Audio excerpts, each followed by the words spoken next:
And thank you, Nancy. That was wonderful. So we've been going through the Gospel of Mark, which is the second book in the New Testament, and today we'll be in Mark 6:30. But before we get into that, I want to ask you something. Do you have an unbelievable story? You know, the kind that when you tell it to your friends, they're like, that didn't really happen. I got one, and I want to brag because I think it tops yours, but maybe not. When I was in high school, one way or another, I ended up with the fan line of the pop singer Katy Perry. If you don't know who that is, she sang in the Super Bowl a few years ago, so a pretty big deal. And maybe teenagers shouldn't have the internet, but I did. And so I kept calling it and kept prank calling her, and eventually she did call me back. And it was through a messaging system, so I would leave a message and she would leave a message. And we went back and forth all weekend, and being the edgy, I think I was an 11th grader that I kept pushing it and sounding creepier and weirder. And eventually she said, "You sound like you're not doing well. We're going to call the police." And I was like, "Oh, please don't call the police. I'm just kidding. I'm a dumb teenager. I'm so sorry. I won't be messing with you anymore." And she was cool about it. So that's my unbelievable story. My other favorite unbelievable story is when the second leader of North Korea, Kim Jong-un, passed away. His biography said that he had only golfed one game in his life, and when he did that, he had 11 holes in one.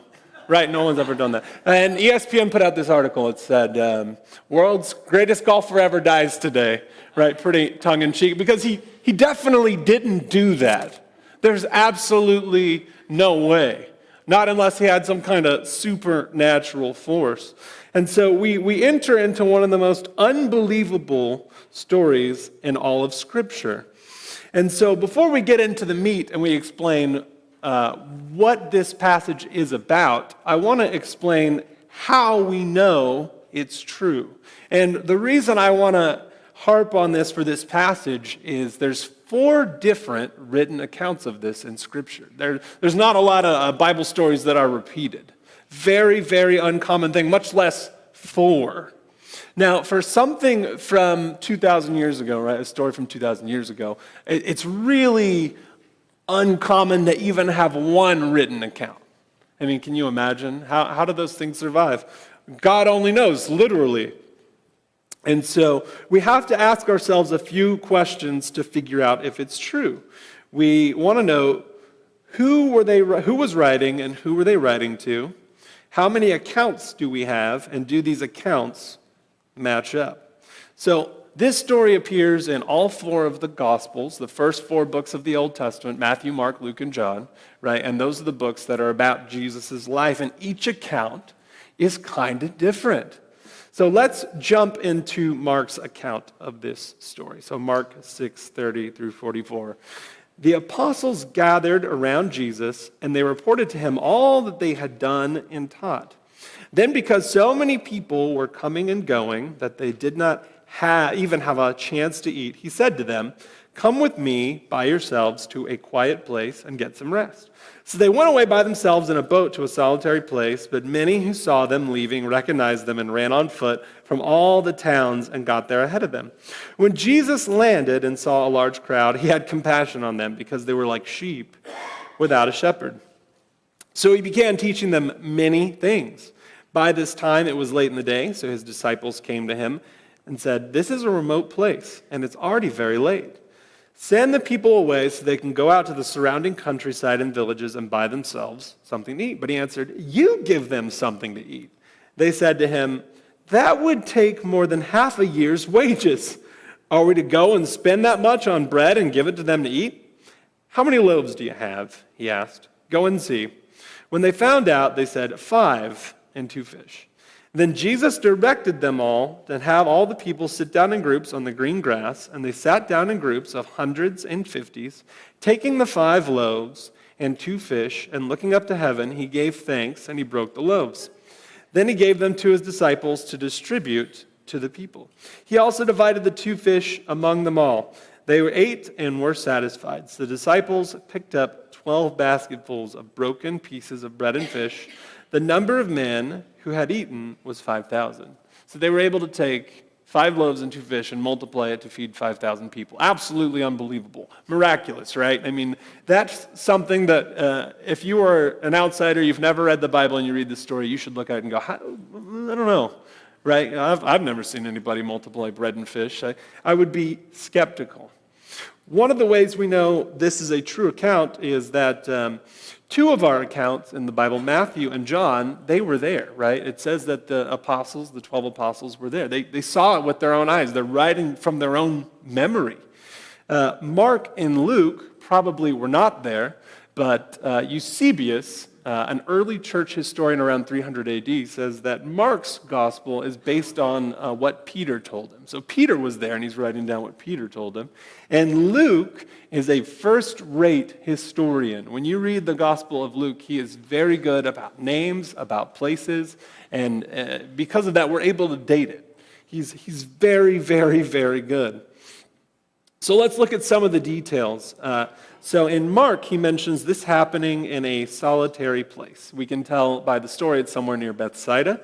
And Matthew also says a solitary place. Luke says somewhere near Bethsaida. And then John says the far shore of the Sea of Galilee. See how they all said it differently? And so here's a map of the Sea of Galilee, right? And so on the left here, we have the populated side where all the people lived, and this was called the desolate side because no one lived over there. And so the feeding of 1,000 is somewhere over there. We don't know exactly where, but we kind of see that these details line up, even though they're telling it kind of differently. You might think it would be better that we have 4 people writing the exact same story, but that actually would take away the credibility.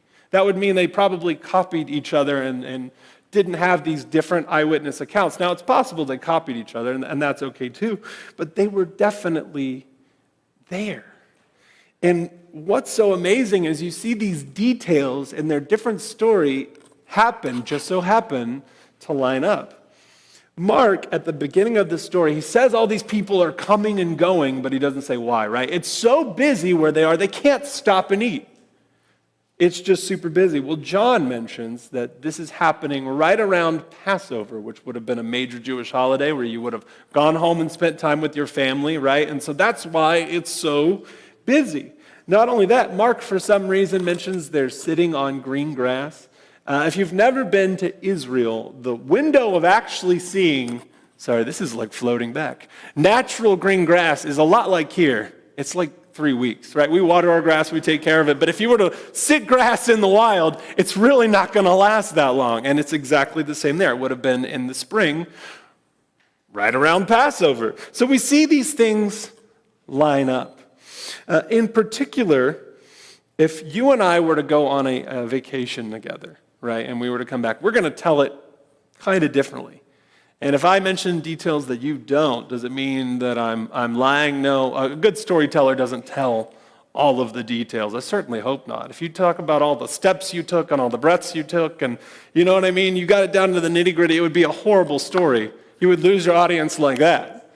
They're not trying to get every detail in here, but we do see that Mark mentions that the groups are sitting in 50s and 100s, and the others only mention that they sat in groups of 50s. And that's okay. He's just adding detail where the others did not. It doesn't mean they're inaccurate. This is a staggering amount of accuracy for a 2,000-year-old story to have 4 different accounts. But lastly, and Tim mentioned this last week, when you write a story, right, you know who your audience is, I hope. And so you're writing to a particular audience. And you notice this in the details of all 4 of the Gospels. For example, when Luke talks about the Sea of Galilee, right, he says it by different names. He mentions 2 different names, the Sea of Tiberias and the Lake of Gennesaret, right, because he's writing to a different audience who would have known it by a different word. A modern example is between me and my wife. Right, when we go shopping and we grab the thing we put groceries in, she calls it a cart. If I say the word, she laughs at me immediately because I'm from Alabama. We call it a buggy, right? She loses her mind. She thinks it's the funniest word in the whole world. Matter of fact, everybody I know does. But that's what I'm going to call it. It's just where I'm from. But if I was writing a book to this audience, I might not put buggy because she might have an image of like a guy in a covered wagon with a horse-drawn wheels like going out into the Wild West. That's not the image I want to give you. And these authors they're very intelligent. They know who they're writing to. They're trying to make it clear for their different audiences.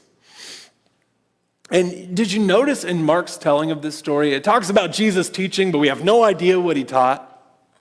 Right? He's teaching like for a long time, so long. It's like, you got to get these people out of here. They're going to be starving. We can't hang out where nobody lives. Get them out of here. So Mark doesn't want you to know what Jesus taught about. Not really. He wants you to know what Jesus did. That's how we know the meaning. And he makes this particular note. He says they're like sheep without a shepherd. Any shepherds in here? Anybody who owns sheep? Yeah, okay, me either, right? I don't know any shepherds. But what I do know is sheep are incredibly helpless. That the sheep that we take care of, not wild sheep, it's different, domesticated sheep, that they absolutely require someone to take care of them or they're just not going to make it. One of my favorite articles I've ever read from the Los Angeles Times said this: 83 sheep gorged themselves to death. I know, it's terrible, but the sheep are so dumb that when the shepherd ignored them, they ate until they died. That's how dumb sheep are. That is how desperate. I don't know a lot of creatures in nature who have somebody sitting there go, all right, stop eating, right? Because your stomach's gonna explode. That's what happened. They'll also drink themselves to death. If one falls over, they'll just stare at it and you can't even get up and it'll die unless the shepherd comes and he picks it up. But my favorite sheep story comes from the sheep capital of the world, New Zealand. Shrek the sheep. This is a picture of my boy Shrek. He's a big chunk, ain't he? Shrek got lost during a sheep roundup, I want to say in the early 2000s. And he's a merino sheep. Merino sheep cannot shed their wool. It'll just keep growing and growing and growing. And so he escaped into a cave, and somehow he survived out there. And the sheep was so full of wool he could not see. Right? He was totally blinded by his own body. That's how helpless he was. And he ended up becoming a national treasure, and the people in New Zealand loved him till the day he died. That's the point Mark is trying to make, that these people, they need somebody to help them. Now, you got to remember, sheep are also incredibly valuable. They're beloved. They're wonderful little creatures, right? We get wool from them, we get meat from them. They're not particularly mean, and so they're really, really valued. And that's how Jesus sees this crowd too. Now, you would think, right, that these people were sheep without a shepherd if your leader was Herod Antipas as well. If you'll remember from last week, Mark has put this story right next to the story of John the Baptist's beheading. And he's doing this for a reason, right? When you stick two things together that are similar but different, you're trying to get people to see something. You know, if I had someone who was short next to me, you would realize how short they were and how tall I was, wouldn't you? You'd be like, oh, shoot, he's really tall. In music, musicians have a million ways to do this. I love that when John Williams wrote the theme to Jaws, it's basically two notes, right? Dan-it, dan-it, dan-it, right? That's the essential melody there. And Steven Spielberg laughed and said, that's very funny. What do you really got for me? But he was able to take those two notes and build something beautiful. In art, we see it as well. This is a picture of tomatoes. Tomatoes. You see how the artist has brought out, they're all very similar, but there's one green one. That's what's catching your eye. Mark is trying to catch your eye by putting something similar but different here. So let's review the story of John the Baptist's beheading. So Herod Antipas, right, he has John arrested because Herod has married his brother Herod Philip's wife. And John's not happy. He says, this is unlawful. You shouldn't do that. And Herod Antipas's wife, Herodias, did not like John, did not like being told that what she had done was wrong, was unlawful, was sinful. And so she holds this grudge against John. So Herod throws him in jail to make his wife happy, and then he has this big old birthday party with all of his military commanders and important people. And it says he has his stepdaughter come and dance for them. This story should make you feel grosser and grosser as it goes on, right? And the dance was apparently so great, and I'm imagining he was so drunk, that he tells her, you can have anything you want up to half my kingdom, just ask. Well, she goes back and asks her mom, what should I ask for? And she says, ask for John the Baptist's head on a platter. And that's exactly what she does. And he has his head cut off, and he gives his wife the head of John the Baptist. It's a terrible story. Well, they are a terrible family. Here we have the family tree of Herod the Great. Okay, Herod the Great is the one who said, I'm going to kill all the babies because I don't like baby Jesus coming, right? That was him. He was trying to catch and kill baby Jesus. And he had a lot of wives. And he also had a lot of kids. And he named a lot of them after himself. And so we see over here on the far right, Mariamne II, she had a son named Herod Philip. Okay, Herod Philip married Herodias, who, by the way, is all of these people's niece, right? Herodias is the daughter of Aristobulus. He marries his niece. Weird. And then she divorces Herod Philip and marries Herod Antipas. So I guess one uncle wasn't good enough. She had to marry two. Right? It's really, really weird. It's really creepy. It's really bad. And not only that, he has his stepdaughter / half-niece come dance for him and all of these men. I mean, that's just disgusting.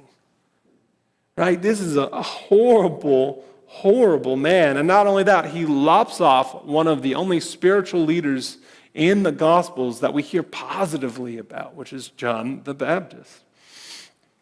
And so when we line these stories of Herod and his feast and Jesus and his feast next to each other, we see how horrid Herod was, but how wonderful Jesus is.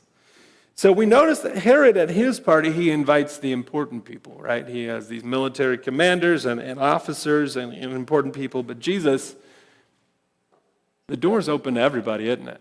All these people come running after him. And I think that's the wonderful thing about Jesus. His door is always open. It doesn't matter your status or your fame, your wealth, your power or privilege. It doesn't matter about your sins or your worries. That Jesus accepts everybody. He would have an audience with anyone. When you look at the Bible, you really see these great stories of God always choosing sinners, right? God chose King David to lead Israel, and he was the youngest in his family, and that's not what the people of Israel looked at. They always looked at the oldest to be the coolest and apparently be the king, and he ends up sleeping with Bathsheba and having Bathsheba's husband essentially murdered. But God chose David and did wonderful things with him, didn't he? God chose Abraham, who tried to live out God's will in his own way when he wasn't having a son in his old age, right? And he ends up having a son named Ishmael. And he chooses Solomon to write one of my favorite books of the Bible, Ecclesiastes, who spent most of his life wasting it. That's the main theme of Ecclesiastes. I've wasted my darn life, and I can't believe that I've done that. But God used all these wonderful people as part of his plan. God uses the worst of us, the best of us, and his door is open. Next, we see that Herod brings death, right? I mean, that's the end of this story. He has John the Baptist's head cut off. But Jesus, he brings life. You know, there's a military connotation baked into this story. When I was a kid, I was told it said 5,000 men because they only counted the men. Well, that's not necessarily true. It's because the audience was primarily men in this instance, right? Because a little while later, Mark's going to mention that Jesus feeds the 4,000, and in that story, he just says a crowd of people in the original language. He says it's men, it's women, it's children. So he is emphasizing that this is a crowd of mostly men. And when you see a crowd of men coming, I mean, what do you think? For me, I'm a nerd. I would think I'm at a gaming convention, right? Because it's all dudes there. That's just how it is. But for then, you're going to think this is military, this is army, this is what's going on over there. The late, great pastor up in New York, his name was Tim Keller, in his sermon on this passage, he mentions that that desolate side of the Sea of Galilee is where the Zealots liked to hang out, and this is a group of Jewish people who are very, very mad that Rome is ruling over them, and that is their primary goal in life. Let's get rid of Rome, right? We don't want to be ruled by Rome. We want to have our own nation again. We want to be the ones in charge, and one of the disciples was a zealot, right? Simon the Zealot, not Simon called Peter, Simon the Zealot. And they were known to meet on this side of the Lake of Galilee and have these meetings and try to come up with ways to overthrow Rome. That's what they wanted to do. And usually the first thing they did when they got out there, right, you'd get out there, you'd hand out weapons, and the weapons training would begin. And that's actually a similar thing that happens in the region now, right? There's always problems in the Middle East, and they'll meet up and they'll hand out weapons to anybody who's willing to fight, and the weapons training will begin. Jesus does the exact opposite, doesn't he? He gets them all together and he starts teaching them and training them in the ways of God, not in the ways of worldly weapons and of death, but of life. That's amazing. And I'm sure these men are thinking in the back of their mind, this is the guy. Right? He's the one who's going to overthrow Rome. We're finally going to get our kingdom back. But Jesus' vision is so much bigger than a group of people having their country back. It's so much larger. Next, we see that Herod, he kind of stands above his people, doesn't he? He has someone go and cut John the Baptist's head off. He doesn't do it himself.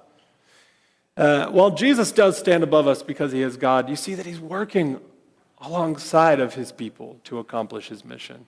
Right? When the 12 disciples come to him, they're like, how are we going to feed all these people? And he says, you do it.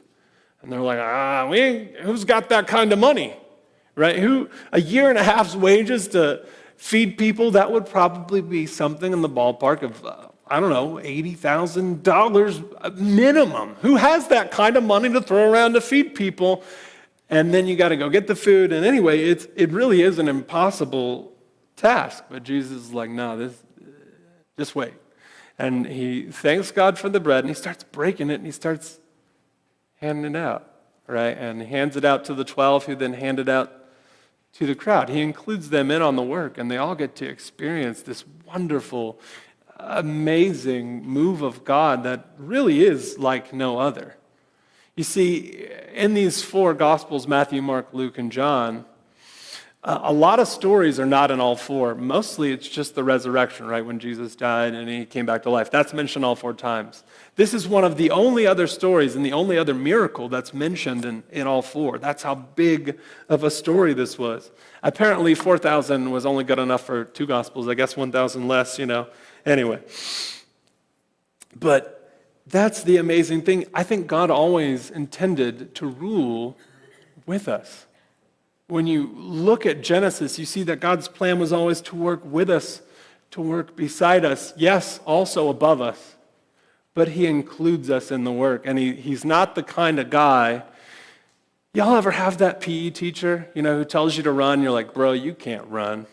You know what I'm talking about. You're looking at him and you're like, race me right now, but you're not going to say that, you're going to get in trouble. But it always killed me. It's like you're yelling at me to run, but I know you can't.